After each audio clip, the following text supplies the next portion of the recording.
Shalom, selamat pagi. Shalom. Kita akan mulai ibadah pada pagi hari ini. Saya undang terlebih dahulu untuk Bapak Pendeta Daniel Iskandar untuk membuka dalam doa.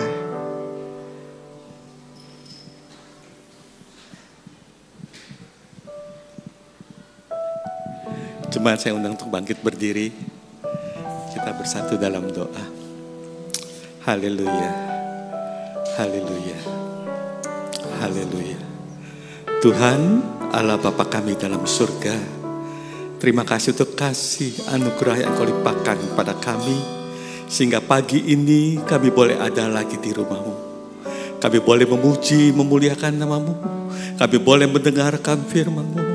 Itu semua karena kasih dan kemurahan-Mu. Sebab itu Tuhan kami bersyukur, berterima kasih. Kami mohon pengampunan dosa dan penyucian dari Engkau. Biar urapan-Mu terus memenuhi tempat ini Tuhan. Sehingga ketika kami pulang dari tempat ini, sukacita-Mu meluap dalam hati kami. Dan itu boleh terpancar lewat hidup kami. Dan orang-orang di sekitar kami boleh merasakannya. Sehingga Tuhan lewat hidup kami, biarlah nama Tuhan dipermuliakan. Sebab itu ya Bapak, hamba serahkan ibadah ini dari awal sampai akhir ke dalam tangan kasih-Mu. Urapan kuasa Roh Kudus memenuhi kami semua. Dan hanya di dalam nama Tuhan Yesus Kristus kami buka ibadah ini. Haleluya. Amin. Kita tetap berdiri, kita akan menyembah Tuhan. Haleluya. Kudus.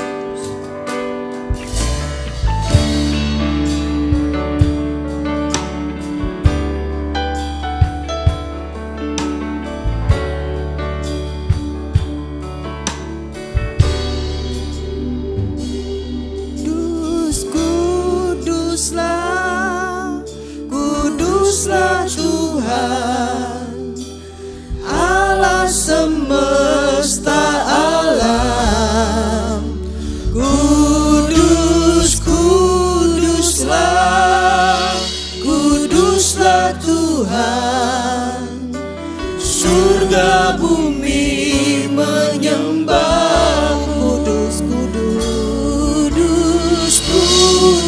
Kuduslah, kuduslah Tuhan, Allah semesta alam. Kuduslah, kuduslah Tuhan. Surga bumi menyembah.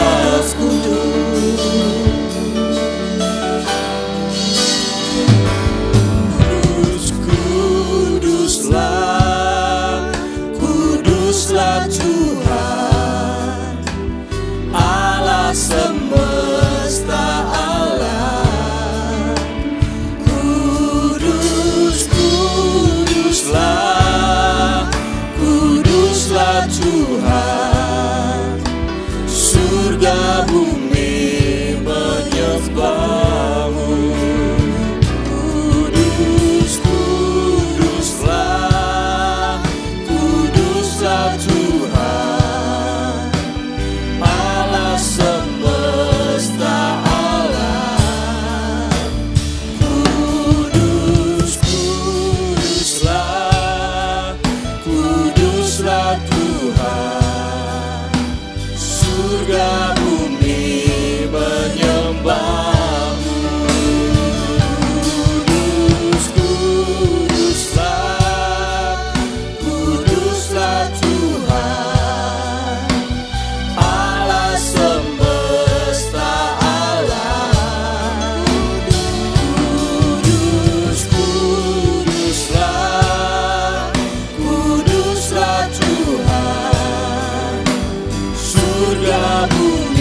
sembah Dia. Kau ya Allahku, ku tinggikan namamu selalu, tiada lutut tak berteduh, menyembah Yesus Tuhan Raja. Sembah Kau ya Kita sembah Dia, kita tinggikan Dia, tinggikan namamu selalu, tiada lutut tak berteduh, menyembah Yesus Tuhan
semua lidah mengaku, semua lidah kan mengaku,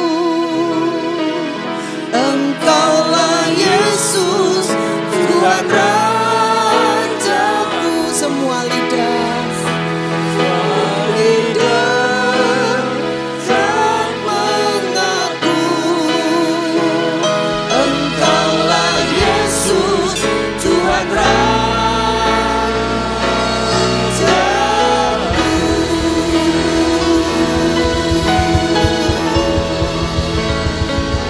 Haleluya, haleluya, haleluya.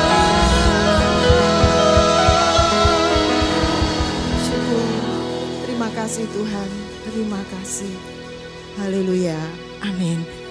Kita akan memuji Tuhan, Allah yang besar, Allah kita besar. Haleluya. Haleluya.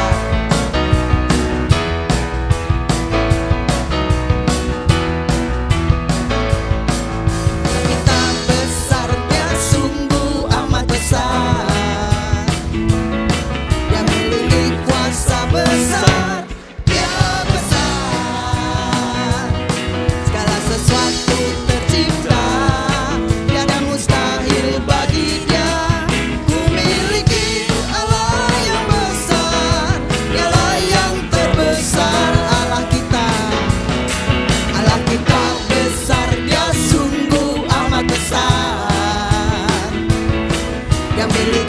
kuasa besar, Dia besar.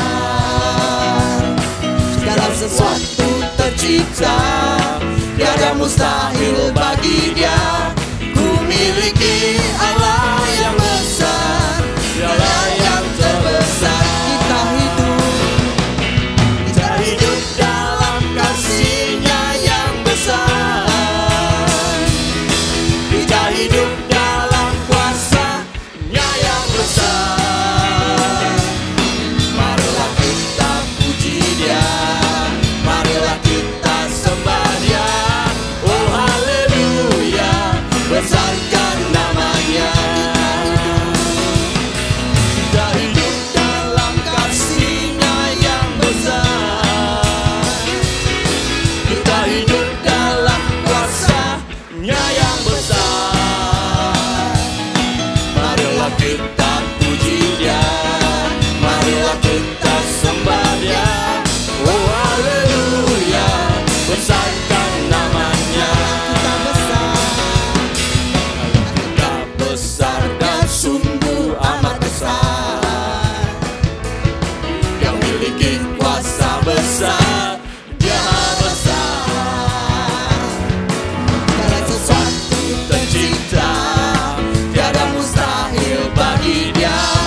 Ku miliki Allah yang besar, Dialah yang terbesar. Allah kita besar, Dia sungguh amat besar. Dia miliki kuasa besar, Dia besar.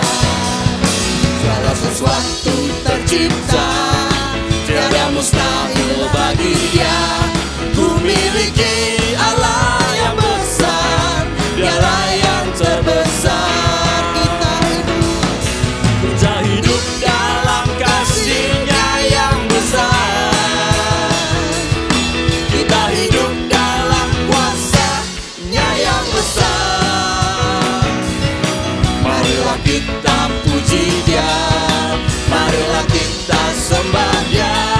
Oh haleluya, besarkan namanya. Kita hidup dalam kasih-Nya yang besar. Kita hidup dalam kuasa-Nya yang besar. Marilah kita puji Dia, marilah kita sembah Dia. Oh haleluya, besarkan namanya. Kita hidup dalam kasih-Nya yang besar. Kita hidup dalam kuasa-Nya yang besar. Marilah kita puji Dia, marilah kita sembah Dia. Oh haleluya, besarkan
duduk si Tuhan ya. Kita boleh diberi kekuatan, kita boleh diberi kesehatan hanya karena oleh anugerahnya. Kita akan menyanyikan Yesus jalan kebenaran dan hidup. Haleluya.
hidup bagimu, mataku tetap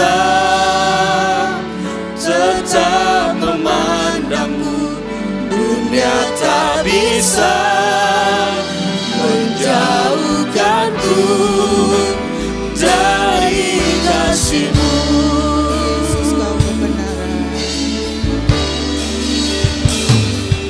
Yesus, Kau kebenaran yang menyelamatkanku. Kau memberikanku hidup dan pengharapan.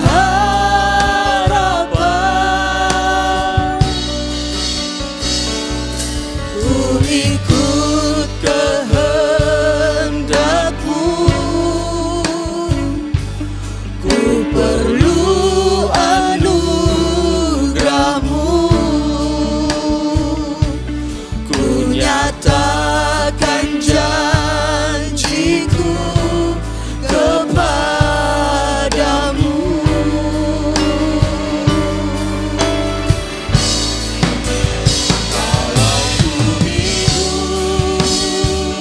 Ku hidup bagimu, hatiku tetap menyembah-Mu.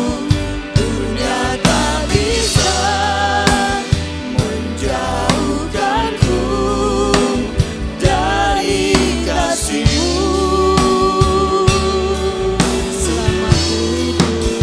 Selama ku hidup, ku hidup bagimu, mataku tetap memandang-Mu. Dunia tak bisa menjauhkanku dari kasih. Saya undang untuk jemaat berdiri. Sebentar kita akan mendengar firman Tuhan. Nanti kita akan siapkan hati kita. Kita dengar firman yang hamba-Nya sampaikan, agar kita boleh menjadi kuat di dalam Dia, agar kita hidup dalam kebenaran, yang Tuhan berikan. Kita boleh melakukan setiap firman-Nya. Kita boleh hidup seturut dengan firman-Nya. Puji Tuhan, hari-hari kita boleh lalui dengan baik. Kita boleh bersyukur pada Tuhan. Haleluya. Haleluya. Kalau ku hidup,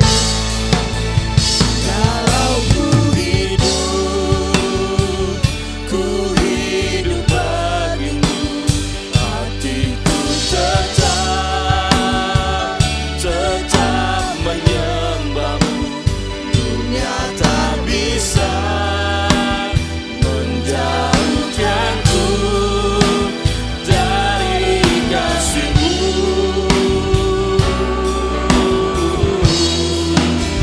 Selama ku hidup bagimu, mataku tetap memandangmu. Dunia tak bisa menjauhkanku dari kasih-Mu.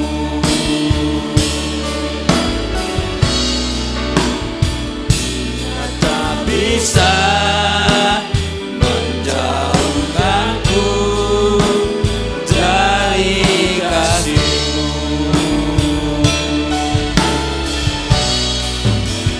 Dunia tak bisa menjauhkanku dari kasih-Mu.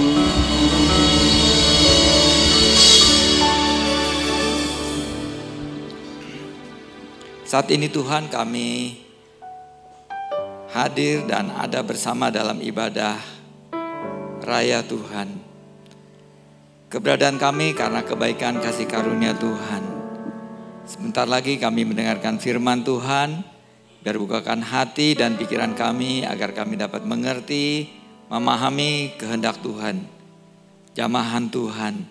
Kami mengerti apa yang Tuhan ajarkan kami, supaya kami dapat lakukan dalam kehidupan saat ini. Terima kasih Tuhan Yesus. Kami percayakan firman ini di dalam tangan, di dalam nama Tuhan Yesus Kristus sebagai Allah dan Juru Selamat kami. Semua yang percaya katakan amin. Amin. Shalom Bapak Ibu dan Saudara sekalian yang kasih Tuhan Yesus. Selamat pagi menjelang siang. Kita bersyukur kalau hari ini kita ada di rumah Tuhan karena banyak orang yang tidak bisa hadir atau karena sakit atau karena apapun, karena ada masalah dalam kehidupannya. Tema firman Tuhan adalah kalau gereja adalah bagaimana menjadi terang umat-umat Tuhan, umat orang percaya supaya hidup menjadi terang. Tidak gampang dan sangat sulit sebetulnya. Bagaimana kita bisa hidup menjadi terang bagi dunia ini, menjadi terang bagi orang-orang di sekeliling kita. Itu tidak mudah. Kita menghadapi hidup kita saja kadangkala sendiri aja kita menghadapi kehidupan kita dengan baik, dengan benar. Saja juga sulit. Tidak mudah kita hidup dengan baik benar. Karena sekeliling kita juga, lingkungannya juga tidak benar. Jadi sulit kita menghadapi kehidupan itu. Keadaan lingkungan kita juga tidak baik. Dolar saat ini sudah hampir mencapai 16.000, ya kan? 12.000 aja udah berat. Saat ini minggu lalu 16.000, saya nggak tahu hari ini atau kemarin apakah kembali ke 15 berapa, tapi udah 16.000. Artinya keadaan ekonomi juga sulit, orang yang berdagang, orang yang berusaha sulit, dan apa-apa mahal. Itu lingkungan kita sulit, ya kan. Kita menghadapi itu juga sulit. Bukan hanya Indonesia, dunia juga mengalami kesulitan yang sama. Tapi kita sebetulnya negara kaya, tidak terlalu bergejolak, ya. Kalau negara lain udah bergejolak juga. Kalau saya lihat di televisi ada kebakaran lahan di Gunung Lawu, terbakar ada 1.250 hektar. Terus ada banjir badang di India, padahal musim kemarau kan. Di India bisa banjir badang. Di Indonesia kita kekeringan, kita tidak hujan. Padi atau beras juga sulit tumbuh. Makanya di televisi dibatasin kalau mau beli beras satu kali satu orang itu 10 kilo beli beras. Jadi lingkungan juga sulit. Ratusan orang di Zimbabwe meninggal karena penyakit kolera. Kemarin penyakit COVID, endemi. Tapi di Zimbabwe ratusan orang meninggal karena kolera. Ada Tofan Koinu menghantam Taiwan, kita lihat di televisi, pertokoan, reklame apa segala pada hancur, lebur. Cina juga berhati-hati menghadapi Tofan Koinu itu. Udara tidak sehat di Jakarta, Bekasi, atau Tangerang juga mengalami udara yang saat ini tidak sehat. Maksud saya ini semua kita sampaikan bahwa memang keadaan lingkungan tidak baik. Tapi apakah kita bisa tetap bertahan dalam keadaan seperti ini? Tema firman Tuhan adalah umat Tuhan bertahan dalam hidup kebenaran. Itu sebetulnya ada di 2 Yohanes 4. Yohanesnya itu bukan Matius, Markus, Lukas, tapi Yohanes yang di belakang. 2 Yohanes yang dekat kitab Wahyu. Coba apa yang dikatakan oleh Yohanes yang kedua ayat yang keempat. Ini sebetulnya menjadi tema firman Tuhan.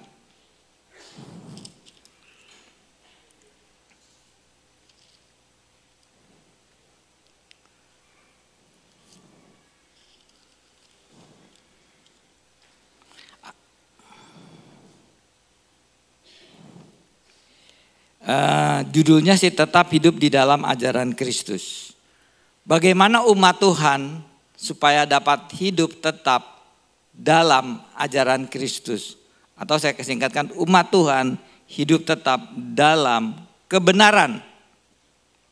Kebenaran itu ada pada firman Tuhan. Kita manusia bisa menganggap benar, salah. Seseorang bisa berpendapat dia benar, dia salah. Itu pendapat, bisa berbeda. Tapi kebenaran yang hakiki, kebenaran yang benar adalah di dalam firman Tuhan. Apakah kita bisa hidup dalam kebenaran? Nah, pertanyaan begitu. Tadi saya katakan tidak mudah. 1 Petrus 2 ayat 9 apa yang dikatakan Alkitab. Tetapi kamulah bangsa terpilih, imamat yang rajani, bangsa kudus, umat kepunyaan Allah sendiri, supaya kamu memberitakan perbuatan-perbuatan yang besar dari Dia yang telah memanggil kamu keluar dari kegelapan kepada terangnya ajaib. Umat Tuhan, bangsa yang terpilih. Kita umat yang sudah percaya kepada Tuhan, umat yang sudah dipilih Tuhan. Artinya Tuhan sudah memilih kita. Kita hidup, kita ada karena pilihan Tuhan. Jadi tidak ada anak yang dilahirkan bukan karena kehendak Tuhan. Tapi adanya kita, adanya seluruh keluarga kita, teman-teman kita, anak-anak Tuhan. Karena sudah dipilih Tuhan. Menjadi imamat rajani, bangsa yang kudus. Bangsa yang kudus itu orang percaya dipisahkan dari dunia supaya menjadi milik Allah sepenuhnya, bangsa yang kudus. Apakah kita sudah dipilih Tuhan menjadi bangsa yang kudus? Belum lah ya, belum kita menjadi bangsa kudus. Menjadi bangsa yang kudus, umat kepunyaan Allah sendiri, supaya kamu memberitakan perbuatan-perbuatan yang besar dari Dia. Supaya kita memberitakan perbuatan yang besar dari Allah. Supaya kita memberitakan Injil, supaya kita melihat kalau Allah berkuasa, Allah dapat menolong kita. Kita bisa bersaksi bagaimana pada saat-saat kita mengalami kesulitan, kesusahan, penyakit sebagainya. Allah menolong kita. Supaya kita memberitakan perbuatan yang besar dari Dia yang telah memanggil kamu keluar dari kegelapan kepada terangnya yang ajaib. Nah, hari ini firman Tuhan saya tidak ambil di ini hanya pendahuluan. Kita akan baca dan kita akan mendalami firman Tuhan hari ini di kitab Yohanes, surat Yohanes yang ketiga di Alkitab di belakang. Surat Yohanes yang ketiga kita akan membacakan dari ayat pertama sampai ayat yang keempat. Itu yang kita akan bahas. Ini yang kita akan bahas adalah Yohanes yang ketiga ayat yang pertama. Dari penatua kepada Gayus yang kekasih, yang kukasih dalam kebenaran. Ayat yang kedua. Saudaraku yang kekasih, aku berdoa semoga engkau baik-baik dan sehat-sehat saja dalam segala sesuatu. Sama seperti jiwamu baik-baik saja. Sebab aku sangat bersukacita ketika beberapa saudara datang dan memberi kesaksian tentang hidupmu dalam kebenaran. Sebab memang engkau hidup dalam kebenaran. Ayat yang keempat menjadi pokoknya, ini menjadi ayat yang keempat. Bagiku tidak ada sukacita yang lebih besar daripada mendengar bahwa anak-anakku hidup dalam kebenaran. Nah, subtema atau menjadi pokok tema renungan yang paling kuat, yang paling kita dalami adalah bagiku tidak ada sukacita yang lebih besar daripada mendengar bahwa anak-anakku hidup dalam kebenaran. Nah, ayat yang pertama kita bahas satu persatu ayat. Dari ayat yang pertama, dari penatua kepada Gayus. Yohanes ini dia menganggap dirinya penatua. Ditujukan surat ini kepada Gayus yang kekasih, yang kukasih dalam kebenaran. Siapa Gayus? Gayus adalah seorang Kristen yang setia, murah hati. Dan dia sebagai pemimpin jemaat pada waktu itu. Dan dia menyumbang, memberikan bantuan kepada para pekerja keliling. Kalau baca kerja keliling, antara kalau sekarang ini dia adalah penyumbang bagi para penginjil misionaris. Dia yang memberikan sumbangan, baik uang, baik makanan, baik tumpangan, tempat tinggal. Mereka yang tidak ada tempat tinggal mau menjadi penginjil keliling, menjadi pemberita Injil. Gayus ini dia memberikan bantuan. Berapa saja besar dia beri bantuan. Jadi dia seorang yang setia, baik hati, dan dia seorang yang loyal. Selama masa pemberontakan, jadi pada saat itu juga ada masa pemberontakan melawan pemimpin-pemimpin palsu yang mengganggu kehidupan jemaat terhadap para pemimpin gereja. Pemberontak itu bernama Diotrephes. Dengan sifat sombong dia menentang Yohanes dan penginjil-penginjil yang lainnya. Dia menolak untuk menerima ajaran itu dan dia menolak segala apa yang dilakukan oleh para penginjil. Ada hambatan, ada tantangan dalam pekerjaan pelayanan Tuhan pada waktu itu. Untuk itulah Yohanes menulis surat kepada Gayus agar Gayus tetap dapat bertahan pada saat-saat ada kesulitan. Gayus supaya tetap melakukan pekerjaan ini walaupun ada hambatan. Jangan terganggu. Jangan terganggu walaupun ada hambatan. Kita ada hambatan untuk datang ke sini, naik mobil sulit karena ada di jalanan. Jangan sampai kehidupan jemaat, kehidupan rohani kita terganggu karena ada hambatan. Ya, kerap kali karena ada hambatan sedikit saja, bisa saja kita anak-anak Tuhan terganggu. Tidak suka, tidak mau, tidak dapat pergi, tidak mampu dan sebagainya. Karena ada hambatan. Nah, Yohanes menuliskan kepada Gayus supaya dia tetap dapat bertahan. Dan Yohanes sangat bersukacita kalau lebih besar baik dia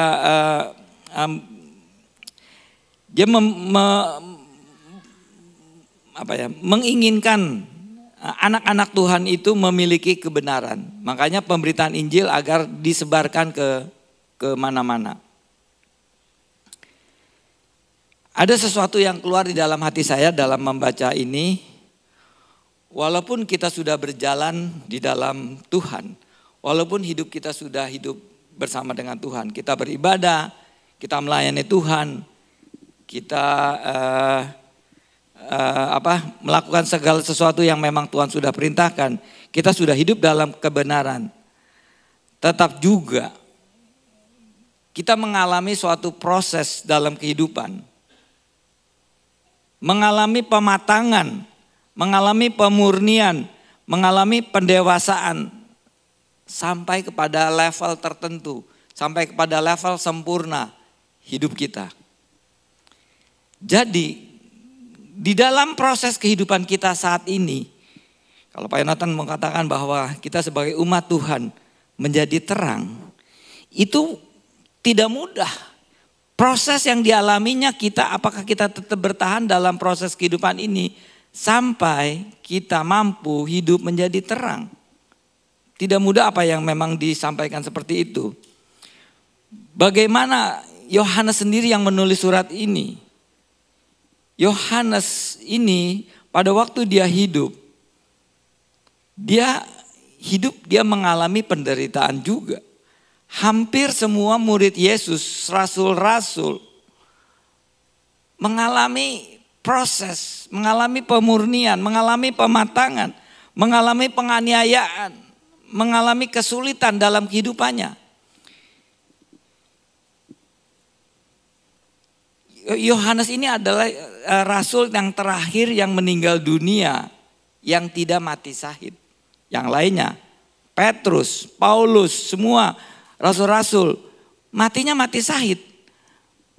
Mati dipancung, mati di pedang, mati dianiaya dan sebagainya. Semua rasul mati. Yohanes ini rasul yang tidak mati syahid, tetapi dia mengalami penderitaan badani walaupun dia pernah digoreng hidup-hidup. Pada saat dia melayani, memberitakan Injil, dia digoreng di tempat wajan yang besar itu. Tetapi dia tidak mati. Seperti cerita Sadrak Mesak Abednego gitu ya, yang perjanjian lama. Dia juga mengalami seperti itu, tapi dia tidak mati dan dia hidup. Dia terus memberitakan Injil sampai dia dibuang di Pulau Patmos oleh kaisar yang bernama Domitian. Pulau Patmos, pulau kecil di dekat daerah Turki, ada pulau-pulau di situ. Di pulau di situ penduduknya sedikit, antara berapa ribu orang. Walaupun dia dibuang di Pulau Patmos, matanya hampir buta. Dia tidak mengeluh.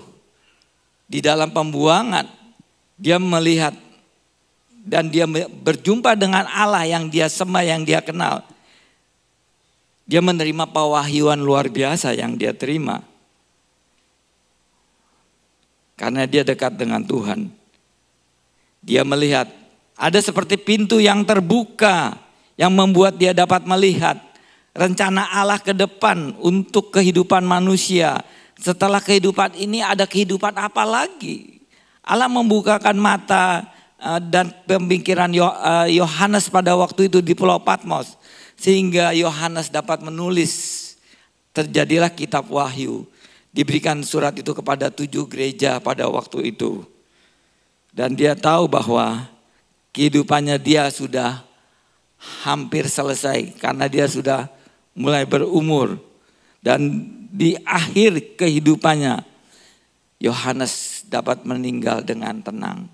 Dia tidak meninggal karena martir seperti rasul yang lain. Kitab Yohanes yang ditulis ini adalah rasul yang mati dengan tenang.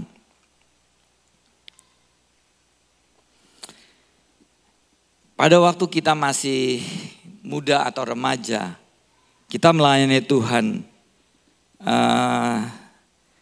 Sejak sekolah minggu, mungkin sebagian besar kita ikut sekolah minggu. Saya pun juga sekolah minggu waktu masih kecil, saya tinggal di Kampung Jawa. Dan saya pergi sekolah minggu ke daerah Krukut, namanya Gang Talib. Ada gereja situ GBI. Saya, Pak Jonathan masih kecil, sama adik-adik saya semuanya, sama-sama Ibu Lydia kita pergi ke gereja dari Kampung Jawa ke daerah Krukut ya. Namanya kebahagiaan ya, kita kerajinan apa gitu namanya kan, nyebrang jalan situ. Pada saat di sekolah minggu kita pergi ke gereja, masih anak-anak gitu ya. Di situ kampung Arab, banyak orang Arab. Kalau kita jalan sekolah minggu, tiap minggu disambitin batu sama mereka, sama anak-anak kampung. Saya panjangan sambitin batu, ya kita lari-lari gitu, masih anak-anak kan. Sambitin batu kita lari-lari. Tapi kita tidak takut disambitin batu sehingga menjadi penghalang, menjadi hambatan kita tidak ke gereja. Kita tetap ke gereja minggu-minggu itu kita disambitin batu, kita tahu tuh, itu banyak orang Arab tuh ya. Kita lagi lewat, dia tahu nih orang-anak Kristen kafir gitu kan. Sambitin batu, kita lari-lari aja. Mungkin Pak Yan tadi ingat, Ibu Lydia juga ingat. Tapi setelah pulang sekolah minggu, biasanya kami tidak lewat situ lagi, kami lewat jalan lain, lewat Gajah Mada. Kami berenang di Mangga Besar. Di Mangga Besar ada kolam renang waktu itu. Kami berenang situ. Habis sekolah minggu rame-rame kita pergi ke situ. Sejak remaja, kemudian kita masuk remaja, kita mengharapkan kita bisa lulus sekolah dengan baik, di pemuda juga gitu. Yang kita pikirkan bagaimana kita lulus, setelah lulus yang kita pikirkan bagaimana kita dapat kerja, setelah dapat kerja bagaimana kita pikirkan berkeluarga. Setelah berkeluarga bagaimana kita pikirkan bagaimana punya anak, setelah punya anak bagaimana kita bisa membesarkan anak, dan seterusnya. Kehidupan seperti itu ada proses yang dari waktu ke waktu seharusnya kita naik level. Naik level tingkat dari remaja, pemuda, ke dewasa dan kemudian kita sudah pensiun punya anak cucu. Kehidupan rohani kita juga sebetulnya sama. Kehidupan rohani kita harus dari waktu ke waktu naik level. Kalau mungkin awalnya kita biasa-biasa saja datang ke gereja hanya sebagai peserta, duduk diam, ngikutin ibadah. Kemudian kita naik level jadi pelayan Tuhan. Kemudian kita naik level jadi ini lagi, naik lagi. Seharusnya seperti itu. Kehidupan rohani kita juga seharusnya kita tetap naik level. Jangan kita tetap saja atau biasa-biasa saja seperti ini. Dari waktu ke waktu 1 tahun, 5 tahun, 10 tahun sama-sama saja tidak naik-naik.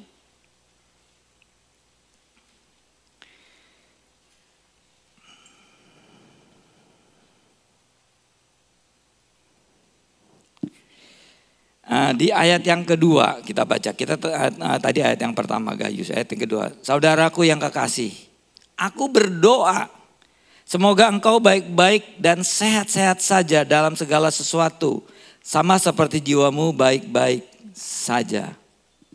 Yohanes level yang kedua adalah bagaimana dia berdoa supaya umat Tuhan, semua orang percaya pada waktu zaman itu baik-baik saja, sehat-sehat saja dalam segala sesuatu.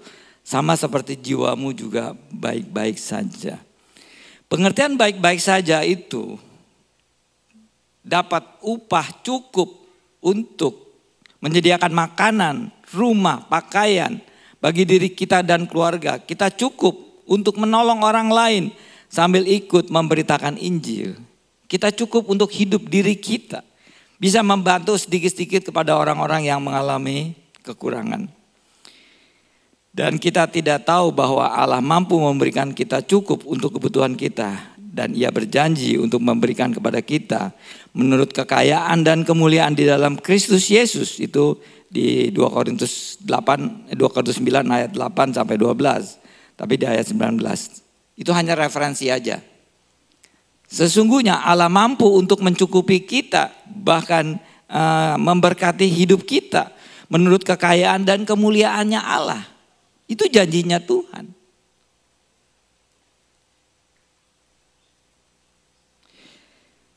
Tetapi mungkin masih ada beberapa orang yang mengalami kekurangan atas izin Allah agar didorong lebih percaya dan dapat mengembangkan iman untuk mendapatkan ketabahan rohani dalam pelayanan kita. Itu sebetulnya di kitab Roma dan selanjutnya. Ikut Tuhan itu diberkati. Janji Tuhan. Itu ikut Tuhan tidak mengalami kekurangan. Ikut Tuhan menjadi pemenang dan menjadi berkat bagi orang lain. Tetapi kenyataannya masalah timbul, Masalah timbul dari hari ke hari, dari waktu ke waktu.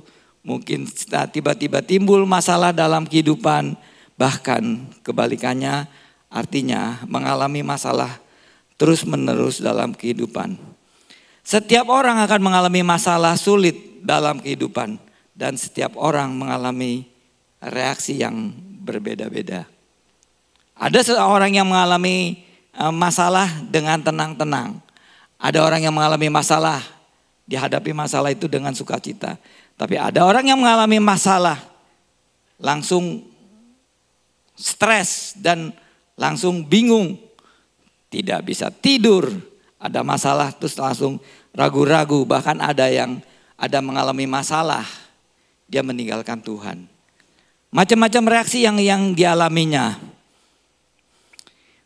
Bukan berarti orang yang telah dipilih Tuhan, orang yang memiliki kedekatan dengan Tuhan, berarti hidupnya penuh dengan berkat, berlimpah-limpah. Hidupnya penuh dengan kekayaan dan hidupnya penuh dengan kemewahan dan keberkatan Tuhan. Bukan. Berkat harta jasmani itu bukan menjadi tolak ukur. Ada orang-orang tertentu yang memiliki harta yang banyak, tetapi dia tidak bahagia. Bagaimana seseorang itu dipilih Tuhan, tetapi hidupnya berkenan di hadapan Tuhan. Jadi kuncinya adalah kita sebagai umat Tuhan adalah umat yang dalam perkenanan Tuhan. Bagaimana Tuhan perkenankan kita? Di kitab Yohanes yang kedua di sini cuma disampaikan bahwa Yohanes berdoa agar supaya kita semua baik-baik dan sehat-sehat saja dalam segala sesuatu. Itu semua keinginan kita supaya kita sehat, kita cukup. Tidak kekurangan apa-apa. Tetapi dalam kenyataannya kita tidak tercapai itu. Belum tercapai itu dalam kehidupan kita. Bahkan ada banyak masalah. Sulit dapat kerja.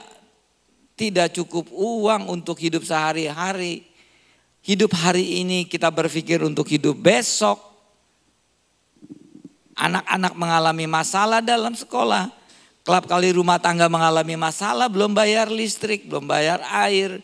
Masih sewa sudah mau habis kontrak dan sebagainya. Hidup masih dalam pergumulan dari waktu ke waktu. Saya pernah nonton di televisi, saya juga kaget. Ini cerita televisi 10 tahun yang lalu lah. Saya ingat betul cerita itu dan berkesan. Bagaimana ada seorang pemuda, dia pergi ke luar negeri, ke satu negara. Dia belum tahu kota itu. Tetapi karena dia baru pertama kali, dia ingin tahu di kota itu ada pertokoan mana gitu ya. Dia pergi ke pertokoan itu. Setelah dia pergi ke pertokoan itu, dia tidak tahu kalau pertokoan itu tutup jam 8 gitu. Dia tidak tahu. Dia di situ sudah jam 8, tiba-tiba jam 8 tokonya tutup semua. Terus taksi kendaraan langsung pada pulang. Dia tinggal di situ di kota itu, di pertokoan, tokonya udah pada tutup, udah langsung sepi gitu.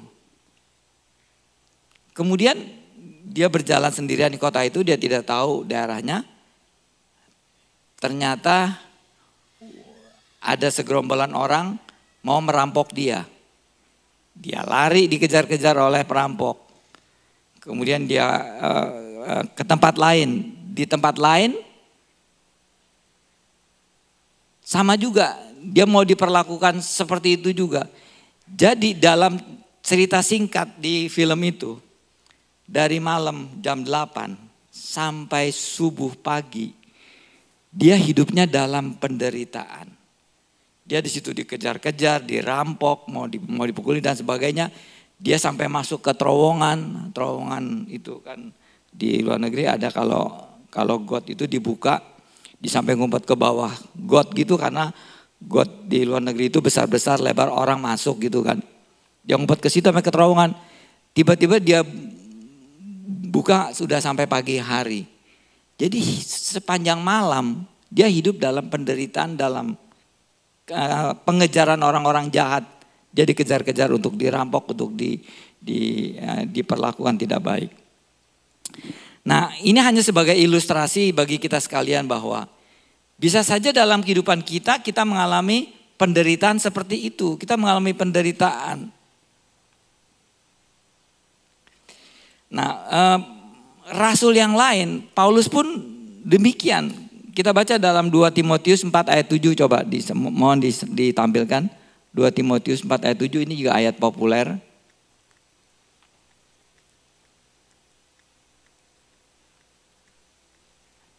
Aku telah mengakhiri pertandingan yang baik. Aku telah mencapai garis akhir dan aku telah menerima iman. Aku telah memelihara iman, aku telah memelihara iman. Jadi Paulus sebagai rasul Tuhan, dia dipilih menjadi rasul. Dia hidupnya juga tidak berkecukupan, tidak berlebihan, diberkati Tuhan. Dia katakan, aku telah mengakhiri pertandingan. Jadi dia sudah mulai tua. Di masa tuanya dia dapat melihat kehidupan yang dia alami itu tidak menyenangkan juga. Dia di dalam penjara, dia diolok-olok, dia dihina, bahkan dia disambitin batu, dan dia diperlakukan tidak baik sampai masa tuanya. Nah, di sini dilihat Paulus dapat bertahan dalam kesulitan pada saat dia pelayanan. Tapi dia tidak mengeluh dan dia tidak meninggalkan Tuhan. Bahkan di kitab Korintus kalau Bapak Ibu baca, di dalam penderitaannya Paulus bersuka cita. Di dalam kesulitannya dia, di kesehariannya, dia bisa memuji Tuhan. Jadi menjelang akhir hidupnya dia tuliskan ini. Dan Paulus katakan di dalam surat-surat yang lain bahwa hidup orang Kristen itu suatu peperangan. Bahkan salah satu peperangan itu adalah perjuangan yang harus kita perjuangan untuk layak kita dapatkan. Penderitaan Paulus yang Paulus alami sangatlah berat. Sehingga dia merasa seperti dia dijatuhi hukuman mati. Pada akhir hidupnya Paulus katakan, aku telah mengakhiri pertandingan dengan baik. Dia lewati itu semua. Nah, saya saat ini berumur 67 tahun. Saya juga mengalami kehidupan yang tidak baik juga. Kehidupan pontang-panting sama seperti orang-orang lainnya juga. Tidak seindah apa yang dilihat dan apa yang dipikirkan. 67 tahun saya merenungkan bagaimana kehidupan kita sehari-hari. Apakah kita menikmati hidup? Bangun tidur, siap-siap untuk kerja. Pada saat persiapan kerja, kalau mulus, kendaraan kita baik. Tiba-tiba kendaraan kita bannya kempes. Kita harus cari tukang tambal ban. Bangun tidur, kalau listrik air baik, ada kita mandi gampang. Tiba-tiba mati listrik, pompa tidak jalan, kita belum mandi. Terus mengalami kesulitan. Kemudian kita berjalan masuk ke kantor. Ke kantor, apakah kita dapat bos yang baik? Apakah kita disalam oleh bos? Sampai di kantor, bos tanya, mana laporan kamu? Apa yang udah kamu buat? Hidup dalam tekanan. Gitu yang kerja di kantor. Kalau kita belum buat laporan, kalau kita tidak ada hasil pekerjaan yang kita kerjakan, kalau kita duduk-duduk doang, tenang-tenang, ditanyakan, dituntut. Kalau dapat bos yang ramah, yang baik, ngomongnya sopan, enak di hati. Tapi kalau bosnya kasar, bego kamu, itu aja kagak bisa dikerjain. Kerjaan gampang kagak dibuat-buat, males kamu. Hati tidak enak. Apakah nyaman hidup seperti itu? Terus berjalan di pekerjaan di kantor seperti itu. Apakah kita selalu dapat bos yang baik? Tidak juga.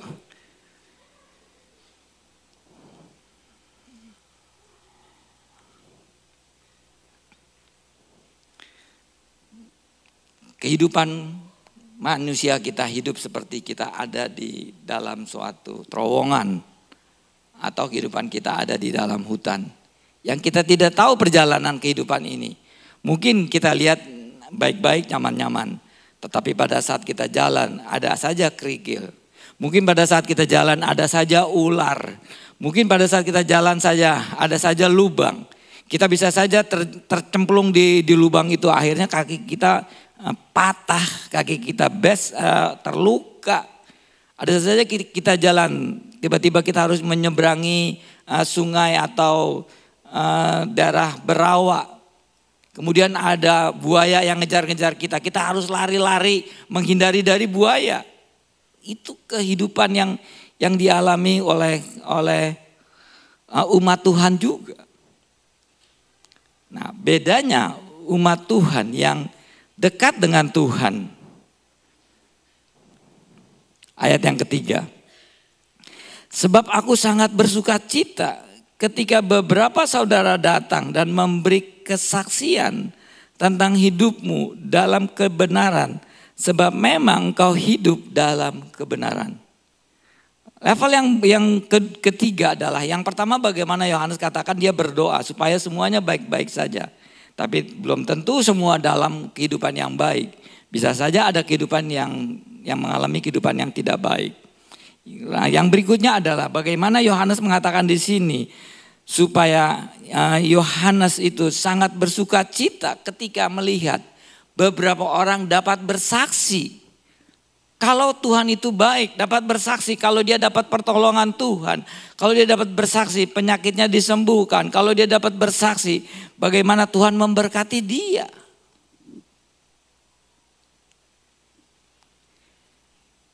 Yohanes sangat bersuka cita kalau dia mendengar ada beberapa saudaranya datang bersaksi tentang hidupmu hidup dalam kebenaran.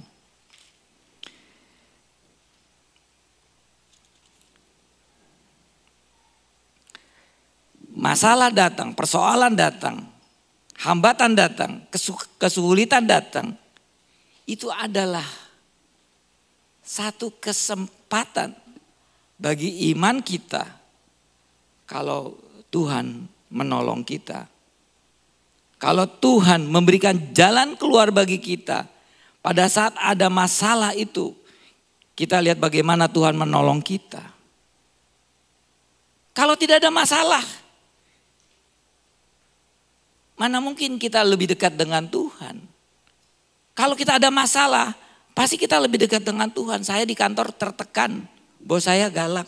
Udah kita berdoa aja Tuhan serahkan. Ya ada pertolongan Tuhan dalam kehidupan kita. Staf kita membuat kita laporannya baik dan sebagainya. Akhirnya itu semua terselesaikan. Saya bekerja 40 tahun. 40 tahun saya bekerja di kantor di perusahaan. Saya bersyukur selama 40 tahun tidak terjadi masalah yang besar dalam kehidupan. Saya menjadi apoteker dan penanggung jawab seluruh pekerjaan di situ. Saya ada produksi obat OBH. Kita buat obat. Setiap hari saya produksi 100 botol minimal. Bisa 200 botol dikasih kepada pasien. Minimal kita produksi sendiri kagak beli. Saya produksi. Walaupun yang produksi yang melakukan asisten saya sudah diajarin, sudah di training. Produksi itu. Di tahun 90-an kalau Bapak ingat ada kejadian biskuit beracun. Ada yang ingat gak ada jadi makan biskuit beracun orang pada mati. Makan biskuit mati. Sekarang gak ada biskuit beracun. Saya pada waktu itu lihat biskuit beracun. Saya kaget juga dan takut juga kan. Pabrik biskuit memproduksi biskuit, ratusan orang mati karena makan biskuit. Karena bahan bakunya biskuit mestinya kalsium karbonat, dia terbalik tertukar dengan kalsium nitrit. Akhirnya orang setelah pabrik yang produksi juga nggak tahu kalau terjadi kesalahan bahan baku. Banyak orang matilah di Indonesia, di Jakarta. Penanggung jawab pemimpinnya dituntutlah sama polisi. Saya di situ juga kayak, waduh, saya berpikir saya produksi OBH. Kalau saya salah produksi kemudian pasien mati, anak buah saya salah bahan baku kan saya dituntut. Itu tidak mengalami. Jadi selama saya berjalan tidak mengalami kasus yang besar sehingga menjadi dapat tuntutan. Sampai saya pensiun, ada pernah kejadian kesalahan obat juga. Tadinya saya berpikir juga akan masalah. Waduh, salah obat nih anak buah saya nih.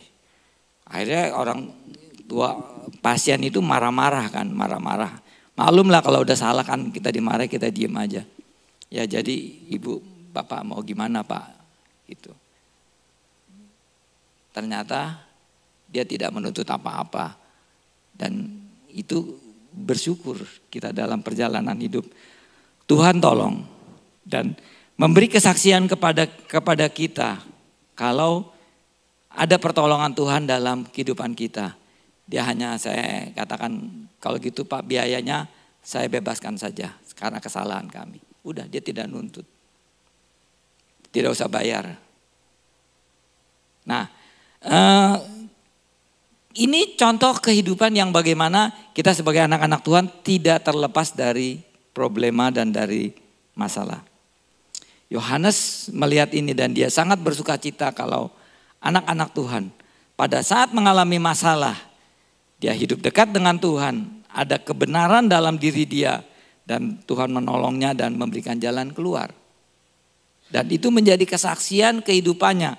Kalau Allah yang dia kenal, yang Allah dia sembah, sungguh Allah itu ada. Karena dia merasakan betul kalau Allah menolongnya. Kalau kita tidak pernah merasa Allah tolong kita, kalau kita tidak pernah Allah membantu kita, sulit kita mempunyai iman yang baik, yang kuat. Bagaimana Pak Jonathan minggu lalu kemarin katakan, iman kita akan kuat kalau kita mempunyai pengertian yang benar tentang kebenaran ini. Kalau kita digoyahkan sama orang agama lain, Yesus yang kamu sembah itu manusia. Pak Jonathan bilang, kok Tuhan dia mati, manusia mah gak mati. Kalau dia Tuhan mestinya gak mati, dia bisa hilang. Dia bisa dilindungi malaikat, dia bisa apa, Tuhan mana bisa mati, tapi Yesus mati. Kalau kita tidak paham kebenaran dari Alkitab, kita tidak belajar, kita hanya ikut-ikut saja beribadah menjadi orang Kristen, iman kita bisa goyah. Tapi kalau kebenaran kita miliki, sekalipun ada kesusahan, sekalipun kita tidak memiliki apa-apa, sekalipun kita tidak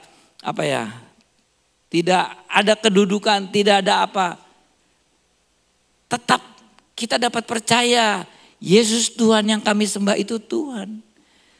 Bukan berkat menjadi ukuran nomor 1, tetapi bagaimana kita melihat pertolongan Tuhan itu ada dalam kehidupan kita. Iblis terus mengganggu kehidupan kita. Tidak mungkin dia diam. Dia tahu anak Tuhan pasti diganggu. Dia tahu anak Tuhan pasti dicoba-coba. Dia tahu anak Tuhan pasti terus diikuti-ikuti begitu.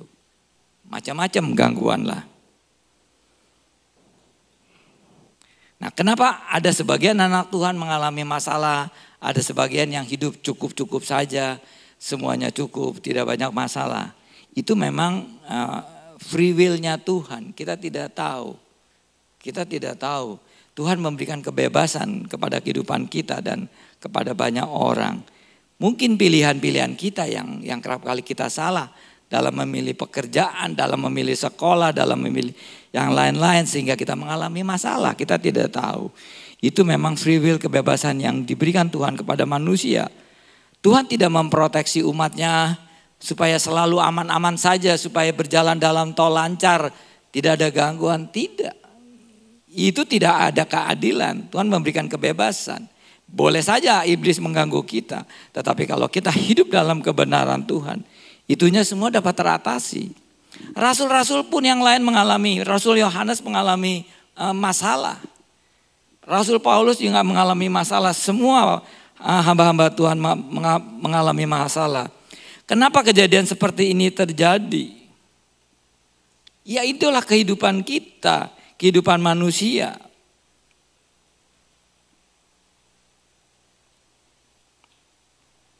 Ayat yang ketiga, ini ayat yang ketiga. Oh udah, ayat yang ketiga aku bersuka cita. Ayat yang keempat yang menjadi pokoknya. Bagiku tidak ada sukacita yang lebih besar daripada mendengar bahwa anak-anakku hidup dalam kebenaran. Yohanes, tidak ada yang bagi dia tidak ada sukacita yang lebih besar daripada mendengar kalau anak-anak Tuhan hidup dalam kebenaran. Kita sukacita kalau dapat bonus, kita bersukacita. Kita sukacita kalau dapat hadiah. Kita bersukacita kalau naik gaji. Kita bersukacita kalau kita dapat tambahan ini, dapat itu dan sebagainya. Tapi Yohanes dia, bagiku tidak ada sukacita yang lebih besar daripada mendengar anak-anakku hidup dalam kebenaran.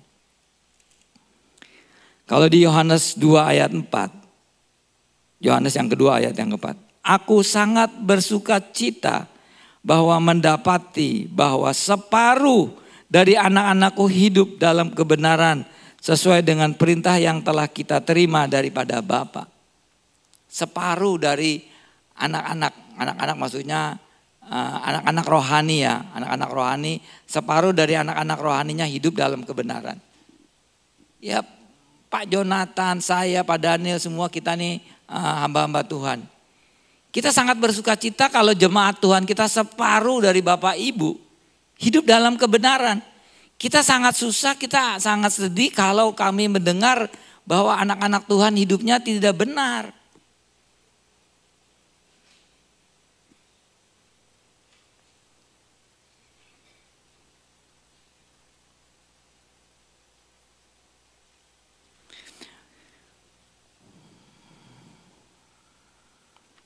Berkat Tuhan akan terus menyertai orang yang berkenan kepadanya sekalipun sulit. Ada tekanan, selalu ada penyertaan Tuhan ketika kita dapat menjaga damai sejahtera. Orang yang dipilih Tuhan juga mengalami banyak kesulitan dan tantangan. Pada usia yang tua, tubuh Paulus juga babak belur, penuh dengan luka-luka dan banyak percobaan yang dialami dan penderitaan. Dia tidak pernah mengeluh atas keluhan itu dalam kitab Galatia 6 ayat 17. Pergulatan yang panjang dan berat untuk Tuhan. Kita akan berkata ya hidup seperti ini. Paulus juga mengalami kehidupan seperti ini.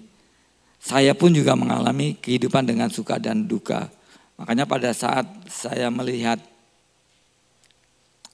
cucu yang kedua kami lahir dari Sadrak.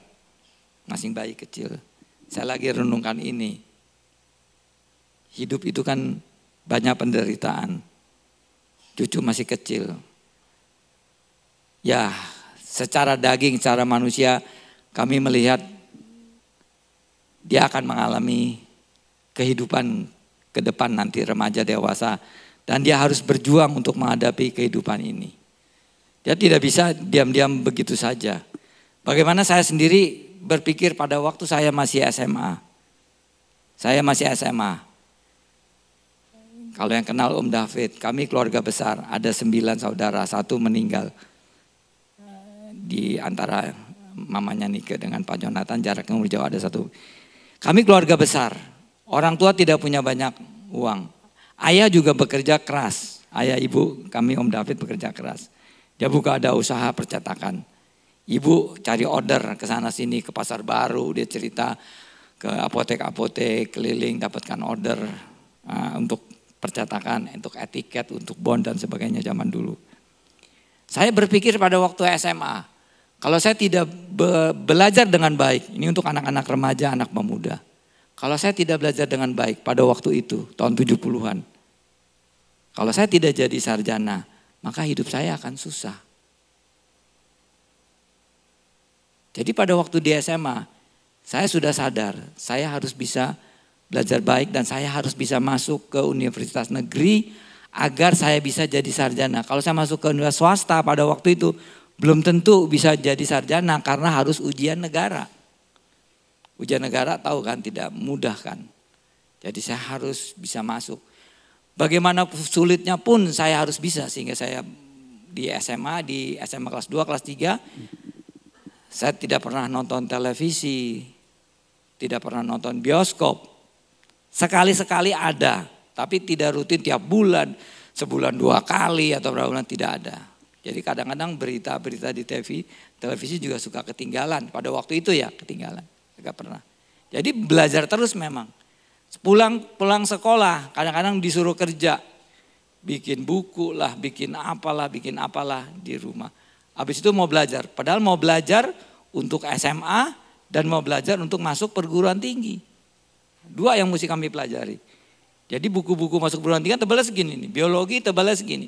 Fisika tebal juga. Kimia tebal juga. Matematik tebalnya segini habis berapa tahun. Kalau bisa menyelesaikan itu maka bisa lulus.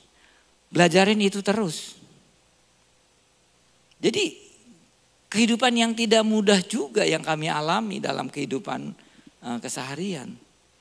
Sehingga kita perlu berjuang dan dapat bertahan dalam kehidupan itu untuk dapat kita mencapai. Sekarang umur 67 tahun kami resumekan, tidak semuanya enak. Jadi kalau Bapak Ibu mengalami kehidupan yang sulit, sama kita semua mengalami kehidupan yang sulit. Pertanyaannya apakah kita dapat bertahan dalam kehidupan sulit dan iman kita dalam hidup dalam kebenaran dengan Tuhan. Kalau kita dapat bertahan itu sampai ke akhir kehidupan kita, maka kita akan melihat kemuliaan Tuhan. Contoh ya. Contoh bagaimana Maria, ibu Yesus, yang dipilih oleh Yesus, dipilih sebagai orang pilihan Tuhan untuk melahirkan Yesus. Dia umat pilihan yang secara khusus dipilih Tuhan. Pada waktu masih gadisnya Maria, tiba-tiba hamil. Beruntung. Kita bayangkan bagaimana seorang Maria yang masih gadis, yang belum menikah, tiba-tiba hamil. Pasti dia difitnah, diomong-omongin sama teman-temannya. Lu perumpamaan kagak benar, lu brengsek, lu bohong lu. Dia hamil dari Roh Kudus. Bagaimana kehidupan Maria pada waktu itu? Kehidupan yang tidak mudah, tidak gampang. Tapi Maria menerima tantangan itu dan menerima pilihan itu. Walaupun dia mengalami kesulitan. Justru mendatangkan musibah itu, Maria, dia menghindar dari orang-orang sekampungnya, sekelilingnya. Dia pergi ke rumah Elisabet. Yang pada waktu itu Elisabet yang akan melahirkan Yohanes Pembaptis. Dia sudah hamil 6 bulan.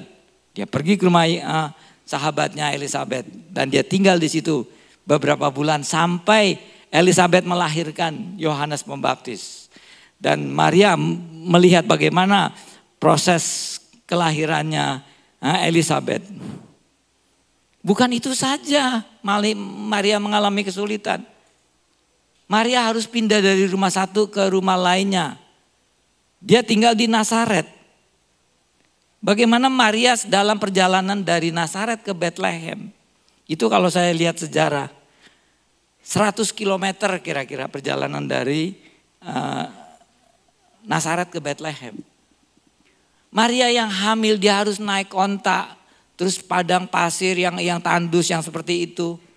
Dan dia harus mengikuti dia perjalanan itu. Kalau dijalanin terus mungkin 3 hari 4 malam dia baru sampai ke Nazaret untuk melahirkan. Dia harus pindah juga dari rumah temannya ke tempat lain karena dia tidak bisa tinggal di kampungnya. Dia akan disambitin batu, dia akan dicaci maki dan sebagainya. Maria dipilih Tuhan menjadi umat pilihan. Tetapi dia bisa melewati itu semua karena dia tahu dan hidupnya dekat dengan Tuhan. Hidupnya memiliki perkenan dengan Tuhan, perkenan dengan dia. Sehingga walaupun hidup dalam kesulitan, tetapi pertolongan Tuhan terus datang kepada dia. Contoh yang kedua, Yusuf seorang yang masih muda.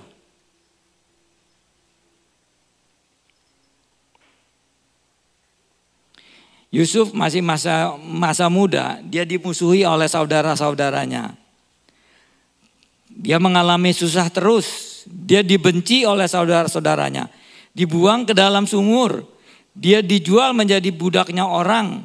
Dia jadi pembantu di rumah orang, ketemu bos yang genit, kemudian difitnah, dimasukkan dalam penjara.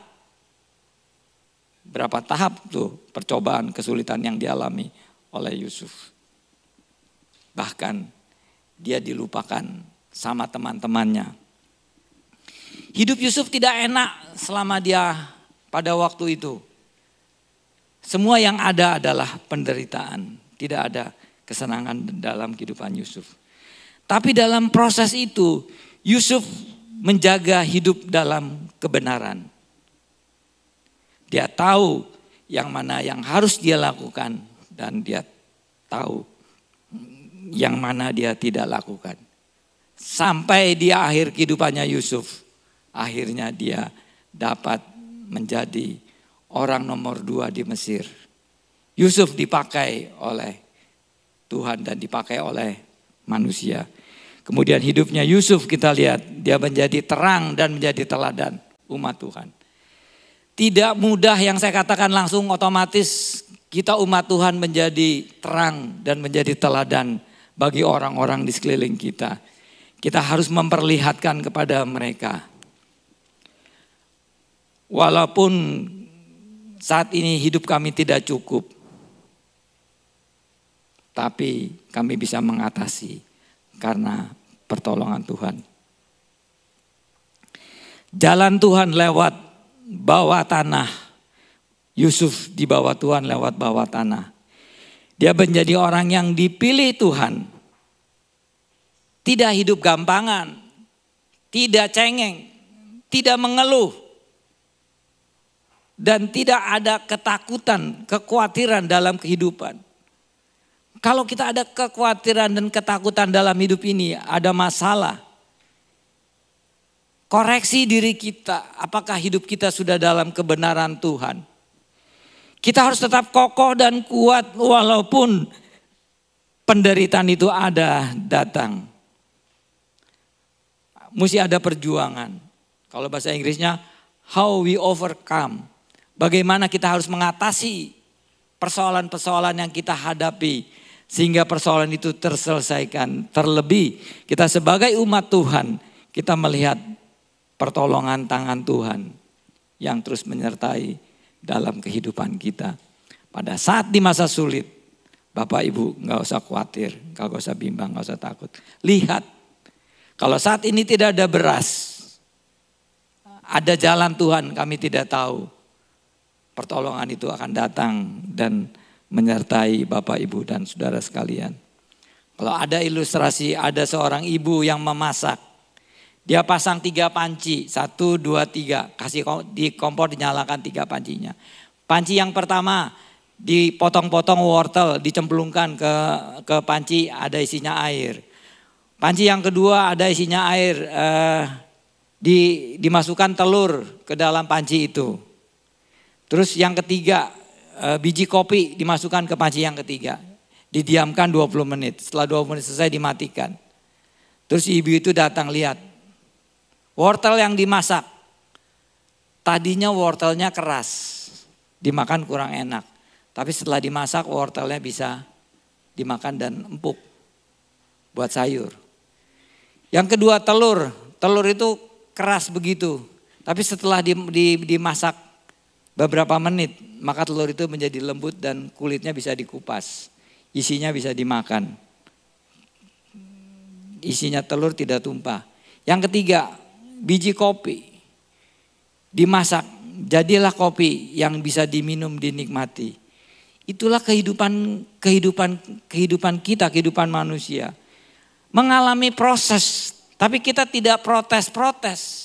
Mengalami proses dari waktu ke waktu, ada pemulihan, ada pemurnian yang kita hadapi. Itu tujuannya untuk akhir dalam kehidupan kita.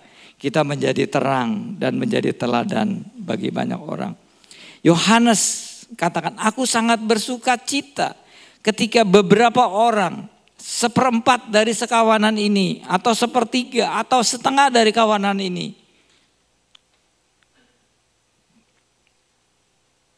memiliki kebenaran dalam kehidupannya.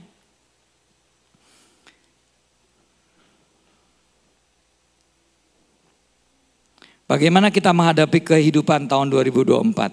Yesaya 32 ayat 17. Aduh ini panjang.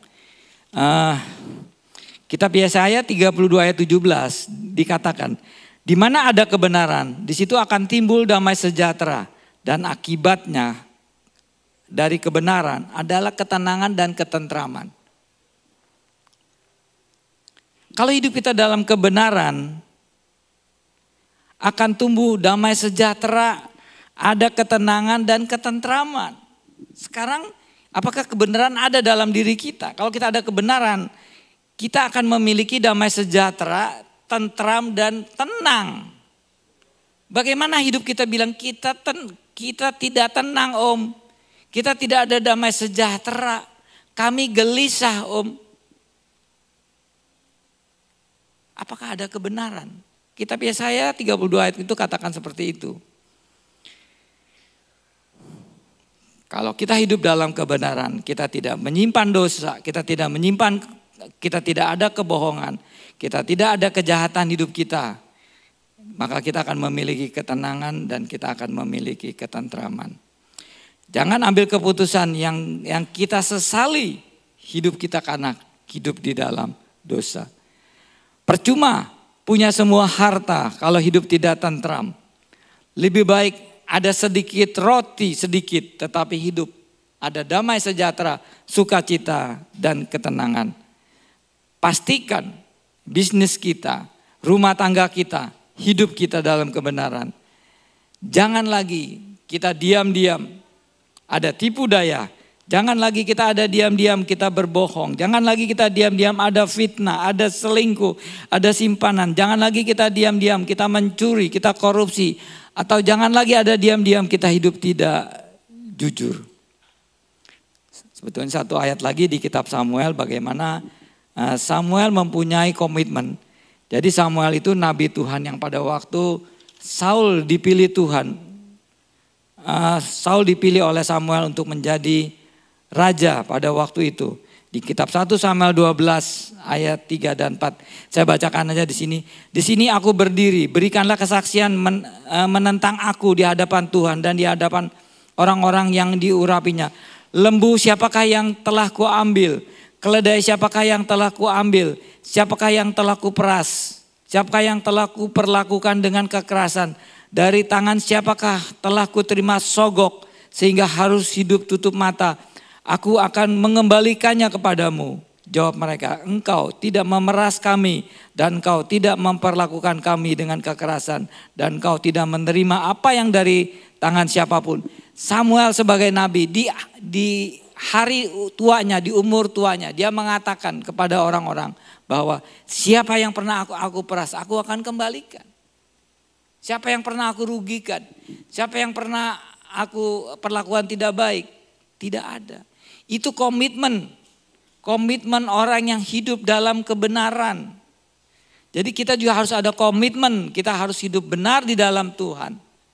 Supaya walaupun ada persoalan, percobaan, rintangan, tantangan, Tuhan ada menyertai kita. Tuhan perkenankan kita. Kita sudah dipilih Tuhan. Artinya ada tujuan Tuhan dalam hidup kita. Kita tidak tahu apa yang harus kita lakukan. Kemana arahnya. Tapi kalau kita tahu tujuan hidup kita. Dan kita tahu tujuan Tuhan akan memakai kita.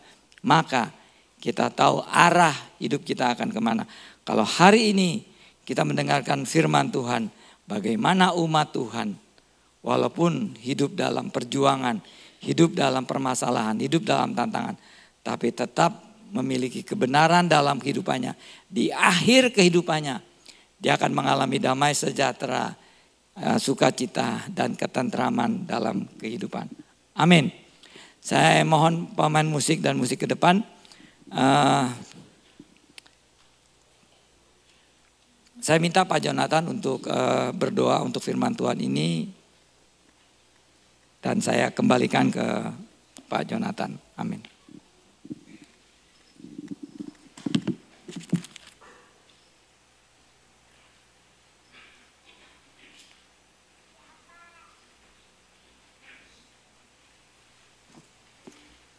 Oke, Bapak dan Ibu, kasih Tuhan, sebelum kita berdoa, saya merangkum sedikit supaya kita mengerti dengan baik.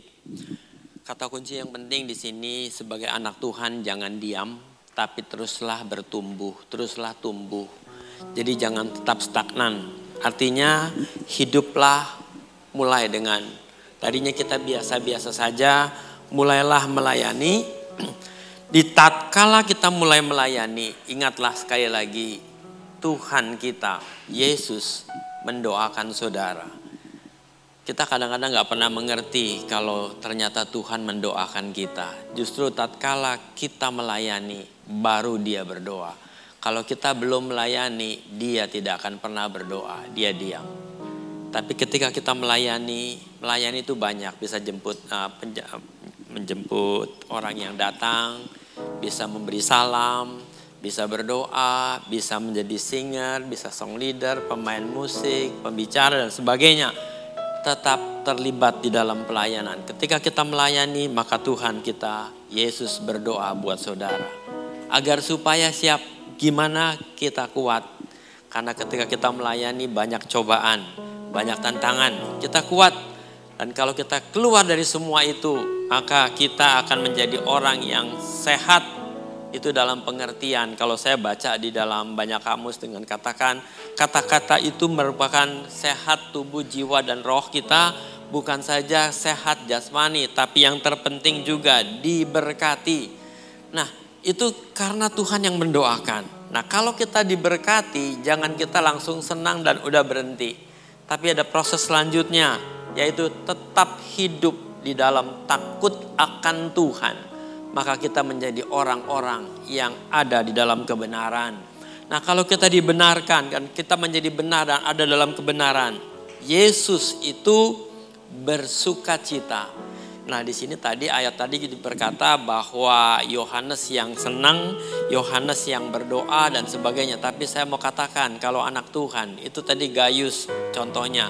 Kalau anak Tuhan kita sekarang bukan Gayus, tapi kita adalah umat Tuhan. Hari ini jangan duduk diam, jangan hanya datang berbuat segala sesuatu. Ikutlah ambil bagian di dalam melayani. Ketika kita melayani, Yesus Tuhan kita berdoa buat kita semua agar kita diberkati. Mau? Nah, langkah selanjutnya jangan diam, diberkati, terus berjalan supaya kita hidup takut Tuhan, hidup di dalam kebenaran. Dan kalau itu di dalam kebenaran, Yesus Tuhan kita bersukacita. Tidak ada hal yang lebih indah kecuali kita di dalam kebenaran. Itu juga Tuhan berkata, tiada yang lebih indah kecuali dia melihat kita di dalam kebenaran. Nah, itu firman Tuhan hari ini. Mari kita semua berdoa. Kita sama-sama bangkit berdiri, kita berdoa dan kita sebelumnya kita mau ambil satu pujian. Ayo nyanyi satu nyanyian.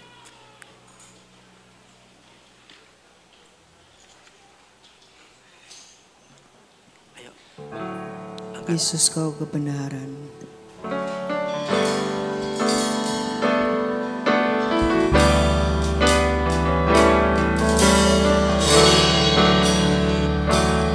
Yesus kau kebenaran.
Kami bersyukur Bapa kalau kami punya kesempatan untuk sama-sama mendengar firman-Mu.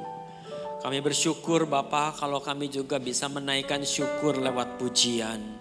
Kami bersyukur Bapa kalau kami juga bisa menaikkan pujian-pujian kami ke hadapan-Mu. Terima kasih Bapa buat kesempatan yang indah ini. Biarlah apa yang sudah kami buat berkenan kepadamu. Terlebih firman-Mu boleh memberikan kami kekuatan, peneguhan di dalam setiap langkah dan jalan kami. Bimbingan-Mu ya Tuhan lewat Roh Kudus yang Kau taruh di dalam kami. Supaya kami senantiasa hidup di dalam takut akan Tuhan. Bimbingan-Mu ya Tuhan lewat Roh Kudus agar kami bisa memahami apa yang menjadi firman-Mu kepada kami. Bimbingan-Mu ya Tuhan lewat Roh Kudus akan membentuk kami umat Tuhan yang sungguh-sungguh milik Allah, kepunyaan Allah. Agar kami bisa menjadi saksi, bisa menjadi terang, bisa memberitakan betapa besar karya Tuhan yang Kau kerjakannya di dalam kami. Karena kami tahu Engkau sudah mengangkat kami dari gelap kepada hidup di dalam terang. Terima kasih Bapa, segala puji dan hormat kami kembalikan kepadamu. Berkati anak-anak Tuhan yang sudah mengambil bagian di dalam pelayanan hari ini. Berkati anak-anak Tuhan yang sudah terlibat di dalam kegiatan ini. Baik yang kelihatan nyata maupun yang tidak dapat kami saksikan. Tapi kami semua percaya Tuhan, tangan Allah yang begitu luar biasa memberkati setiap kami. Terlebih juga buat firman Tuhan yang kami terima dari Pak Stefanus. Tuhan tolong berkati dan berikan hikmat-Mu lebih dari apa yang sudah dimilikinya. Nama Tuhan terus dimuliakan dalam setiap kehidupan kami, setiap anak-anak Tuhan yang terlibat di dalam pelayanan. Segalanya dalam nama Yesus Kristus Tuhan. Kami mau menyerahkan umat Tuhan ini, anak-anak Tuhan semua di dalam tangan-Mu. Sekali lagi Bapa, segala puji dan hormat kami kembalikan kepadamu. Di dalam nama Yesus Kristus kami mengucap syukur dan berdoa. Amin. Amin. Silakan duduk.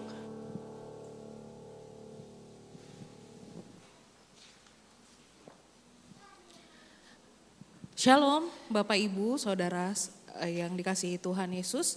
Saya ingin membacakan beberapa pengumuman untuk hari ini. Sebelumnya saya mengucapkan terima kasih, Gereja Kristen Pantekosta mengucapkan terima kasih untuk pelayanan dari Bapak Pendeta Stefanus Lukas, untuk pelayanan firman Tuhan hari ini, dan juga untuk Bapak Ibu yang lain yang mengambil pelayanan hari ini. Tuhan Yesus yang memberkati setiap pekerjaan, setiap usahanya boleh dijadikan berhasil. Pengumuman yang pertama, paduan suara gabungan. Diinfokan bahwa hari ini akan diadakan latihan paduan suara gabungan jam 12.00 di ruang ibadah GKP Jatinegara. Jadi Bapak Ibu yang ingin bergabung dalam paduan suara untuk persiapan Natal boleh bergabung ya nanti setelah ibadah hari ini. Lalu pengumuman yang kedua, dukungan doa. Mohon dukungan doa untuk perluasan dan pembangunan gedung gereja GKP Jatinegara.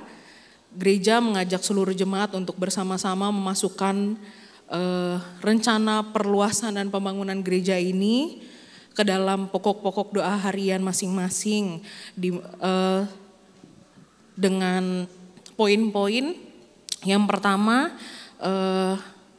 proses negosiasi harga. Jadi sampai hari ini kami gereja Kristen Pantekosta Yerusalem masih dalam proses negosiasi harga. Mari kita doakan bersama agar prosesnya boleh berjalan dengan lancar. Lalu yang kedua untuk pencarian dana atau penggalangan dana untuk perluasan dan pembangunan gereja. Gitu. Itu saja pengumuman hari ini. Terima kasih. Tuhan Yesus memberkati.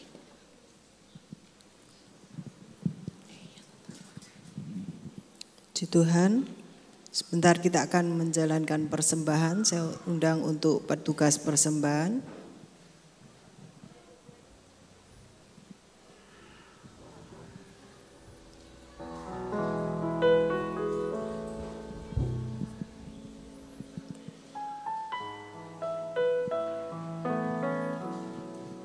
Mari kita berdoa. Bapa di surga, terima kasih Tuhan kalau pada siang hari ini Tuhan kami sudah memuji Engkau, kami sudah memuliakan Engkau, kami sudah menyembah Engkau dan kami sudah mendengarkan firman-Mu. Terima kasih Tuhan buat hari yang baik buat kami semua, sehingga kami boleh ada di tempat ini. Bapa, terima kasih atas berkat-berkat-Mu Tuhan, sehingga kami Tuhan sudah Engkau berikan yang terbaik. Kalau sebentar kami akan memberikan yang terbaik pula untuk pekerjaan-Mu Tuhan. Engkau berkati tangan-tangan yang akan memberikan dengan tulus Tuhan.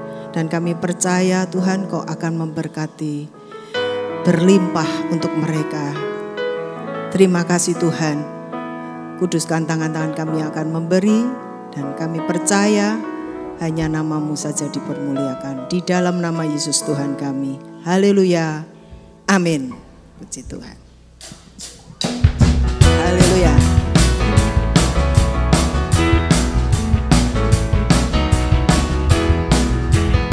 Allah kita besar. Kita besar, Dia sungguh amat besar. Dia memiliki kuasa besar, Dia besar. Segala sesuatu tercipta, tiada mustahil bagi Dia.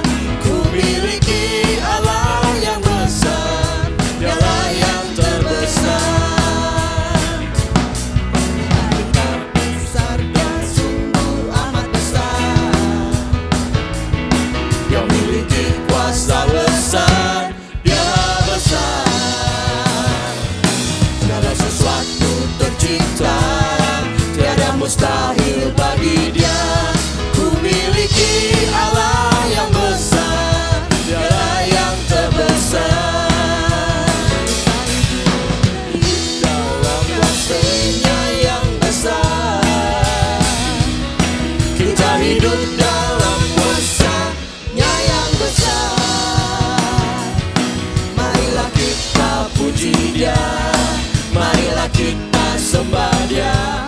Oh haleluya, besarkan namanya.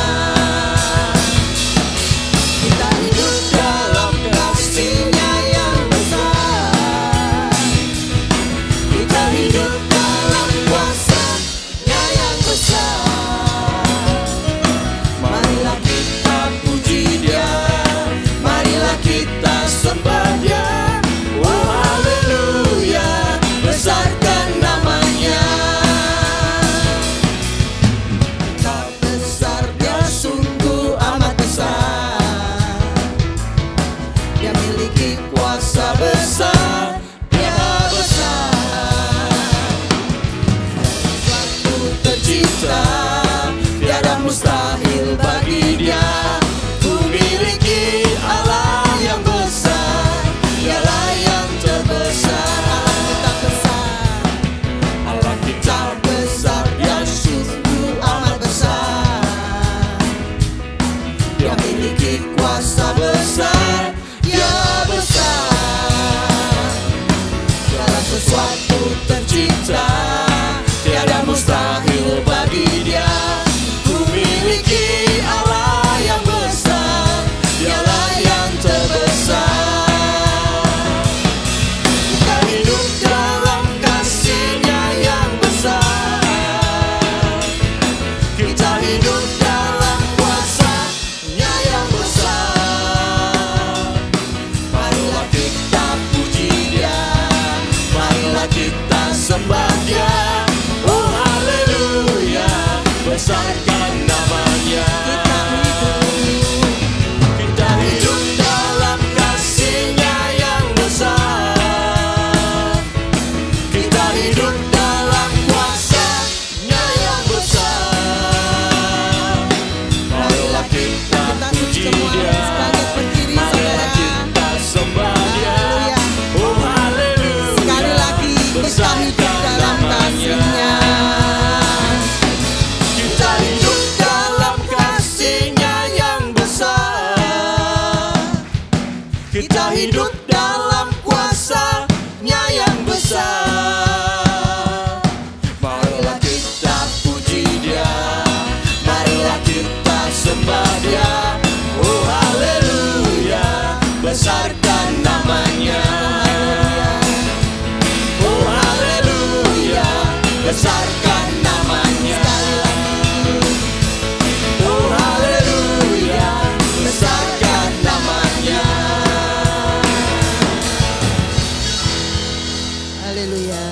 kasih buat persembahannya.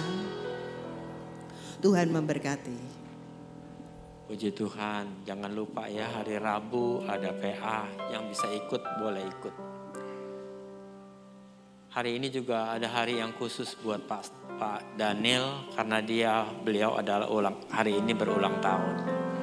Kita doakan dia.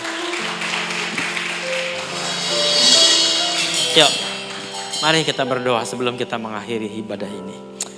Kami bersyukur Bapak kalau hari ini kami boleh ada pada kesempatan ini. Sekali lagi kami bisa mengikuti dari awal sampai akhir.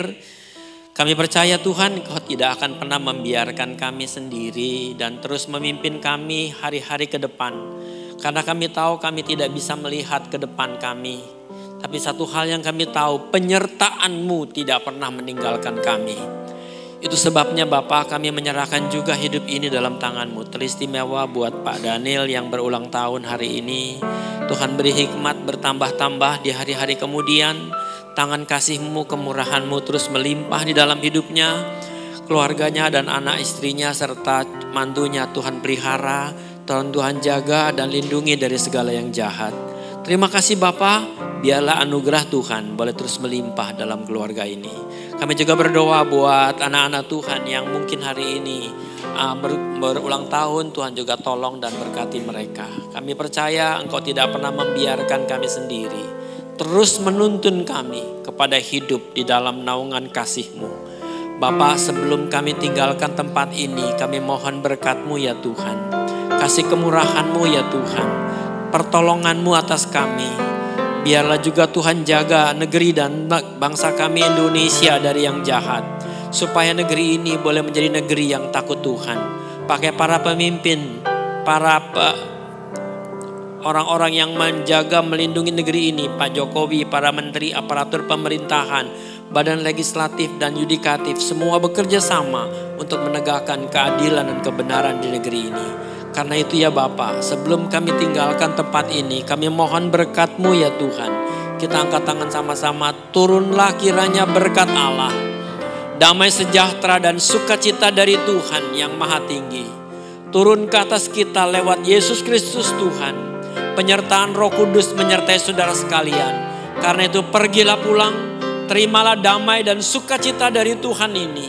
Terus menuntun kita kepada hidup menjadi terang, menjadi berkat dimanapun kita ada. Mulai dari keluarga, lingkungan tempat di mana kau tinggal, dimanapun kau ada, nama Tuhan dimuliakan. Dalam nama Yesus kami sudah berdoa.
Tuhan memberkati.